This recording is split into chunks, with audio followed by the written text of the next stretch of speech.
wonderful also to have you. As Amy said, you have worked both at the global level and now very much at the city level in Los Angeles, running the Los Angeles Cleantech Incubator, but for many years you worked with Mikhail Gorbachev on Global Green. So you have this very interesting big picture and sort of macro and micro. Yeah. I guess I wanted to start, I want you to describe Lacey. But I think maybe we should start, since the whole point of, I think, this morning is having heard a lot of bumming out stuff in the last few days. What's really happening? How are we working on this? And hopefully, how excitingly effective is it? And maybe that's not what you're going to say, but I have the feeling you'll go in that direction. So basically, where are we in sort of the response to climate in terms of innovation and government involvement, local, global, the whole big picture? What are you optimistic that we're moving in the right direction, I guess, is what I'm asking. Yeah, well, thanks, David. It's great to be with you, and great to be here. Thanks to Amy as well, and everyone that pulled this together. I think for a long time, the refrain was, the federal government fails to act in the U.S., local and state governments are leading the way. Right. And that remains true. And that is where you see the frontier of innovation on climate policy still. I'll come back to, of course, historic federal legislation that President Biden has championed. Yet cities like Los Angeles and cities across the country, and for that matter around the globe, are on the front lines of the climate crisis and on the front lines of the climate solutions. 70% of GDP is generated in urban centers and cities. 70% of the emissions come from economic activity and life in our cities. So that that matters, and of course correlates that cities should take action. But in the case of Lacey and my time as CSO of the city of Los Angeles and as board chair at Climate Mayors, where we have nearly 500 mayors working together on climate across the country. Right, so you really have a national view from that role. Yeah, is you see this, and Lauren talked about the, stealing ideas from each other is the greatest form of flattery, but that's how you improve upon really innovation. So what we're focused on is how do we create sandboxes of innovation with cities and invite startup and corporate innovation into that sandbox, invite community-based organization, environmental justice organizations to see what can work on a technology, but also a business and policy model standpoint. And then what can we scale? So a small example is Lacey incubates startups. Our mission is to create an inclusive green economy. We've, in the last few years, built a workforce training program that provides talent pipeline to our startups. Much needed. Yeah, and then we provide capital in form of a debt fund and a venture fund, of course, along with traditional incubation services, just how to coach and grow a business.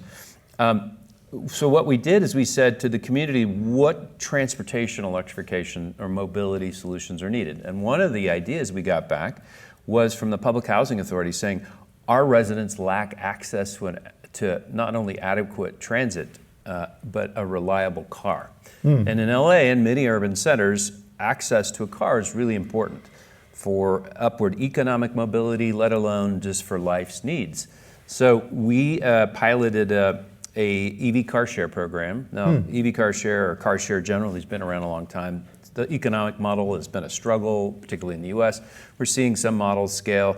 When I was in the mayor's office, we launched something called Blue LA that Lauren referenced yesterday that's ongoing and successful. But what we found in this public housing only, so only people who can drive these EVs are public housing residents, is we got higher utilization than any other car share model that we've seen. Because you've got a captive audience, they have a real deep need, and the peer-to-peer marketing between residents was very powerful. So we saw higher utilization with 2 EVs, there were Nissan Leafs, 2 level 2 chargers.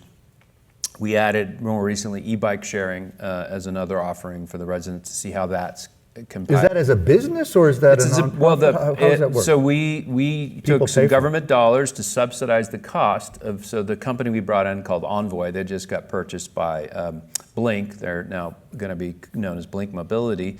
But they usually put their cars in high-end residential properties as an amenity for people, and the notion that you don't have to own a car if you live, whatever, So, but that was like $12 an hour, a little expensive for a low-income family. So we took the public dollars and paid for the infrastructure costs and subsidized the rate at about $5 an hour. And at that cost, we had this high utilization. Yeah, that's of not like bad. 40% of the time a car was being used, which is really good when you look at 24 hours a day. So then we shared this with Member of Congress Nanette Barragan, who represents the area, and she introduced federal legislation called the EVs for All Act. So we now have a federal bill, and then in the appropriations, if you know federal appropriations process, there was report language saying to DOE, you need to fund programs like this. She's still advocating for the bill. She reintroduced it this year along with somebody named Cory Booker in the Senate side. We've heard of him, yeah. And so we hope that gets put into future legislation or Appropriations Act. And now we have state legislation doing the same thing. So the goal is to scale this model statewide and nationally to give people access to electric vehicles. They get exposed to them. They can use them to go to the grocery store, to take a loved one to the doctor, to take kids to the school if there's a need to, and a day where somebody's just the life gets disrupted, whatever it is.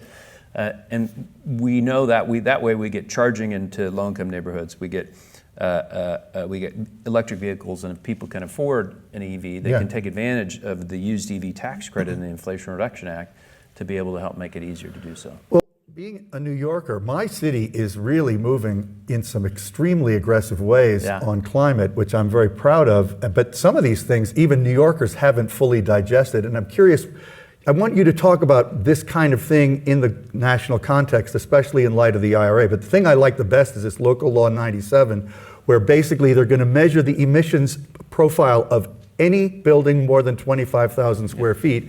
And all the building owner and all residents collectively will be responsible for lowering, not just the owner, but it's very interesting. In my co-op, the tenants, the residents have to reduce their use, or else everybody pays a significant tax. Is that kind of thing, I mean, of course, living in New York is also environmentally responsible in the first place because we have a very low footprint. But that kind of thing, do you like that? Is that a good model? Or is New York doing the right thing? And talk about the IRA in your answer sometime. Yeah, I think I like the shared responsibility. I think in just sharing I was meeting with a deputy mayor of the city of New York and the chief climate officer and some other staff there recently. And just as an example, so I think it's great. I don't know if that could work in LA, where New York has put a congestion pricing scheme into lower Manhattan or to part of Manhattan. I guess it's 30, I can't remember the borders, but it's part of Manhattan. We haven't started it yet. Yeah, we don't want to start a lot of controversy, but you've been able to get in place. We're going to do that. Yeah. In LA, it would be seen as like, what do you say I have to pay to drive? Are you kidding me? I'm already This is my God-given right to get behind the wheel of an internal combustion engine and sit by myself in the car for hours at a time. Don't make me pay for that, right? And so I think there's a little bit of difference. And one specific example is we created a zero emissions delivery zone with the explosion of e-commerce and all the last mile delivery of goods to our home, which I'm guilty of as well.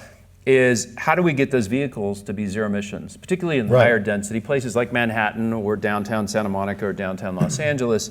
So we created a zero emissions zone with the city of Santa Monica, 1 square mile zone that we put, the city put 11 curb spaces dedicated to zero emission vehicles only. And we then put an EV truck share, a couple of shared electric vans that Nissan provided to us, and some charging. We tried to create different, tools and levers and see what worked and what didn't. Irby brought in their e-cargo bikes. We then gave access to light poles. The city gave access to light poles for automotives to put in cameras. But the problem was that they never got to enforcement because the best way to do it would be with the cameras, using automated license plate readers.